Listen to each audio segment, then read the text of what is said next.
நீ அடிச்சு முன்னேறி போய்கிட்டே இருப்ப. அப்படி அப்படி அவங்க ஓரங்கட்ட முடியலன்னா அடுத்து அவங்க டார்கெட் பண்றது உன்னை ஒழிச்சு கட்டுறது. ஃபர்ஸ்ட் ஓரங்கட்ட பாப்பாங்க, அது முடியலையா ஒழிச்சு கட்ட பாப்பாங்க. சோ இந்த நேரத்துல கூட ஆண்டவர் சொல்றாரு, உங்களை பார்த்து சொல்றாரு, உன்னை ஓரம் கட்டவும் முடியாது, உன்னை ஒழிச்சு கட்டவும் முடியாது, உன்னைய வைத்துதான் ஏதோ கட்ட போகிறார்.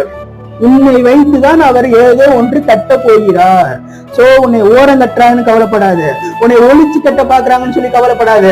ஆண்டவருடைய பார்வையில அவருடைய சமூகத்துல நீ ஓரத்துல இருக்கனால, அவருடைய வேற ஈரத்துல நீ உறிஞ்சி இருக்கனால, சோ அவர் உன்னை வைத்து ஏதோ கட்ட பார்க்கிறார். அவர் உன்னை வைத்து கட்டுவார், அவர் உன்னை வைத்து கட்டுவார். சோ நீ எதற்காகவும் கவலைப்படாத.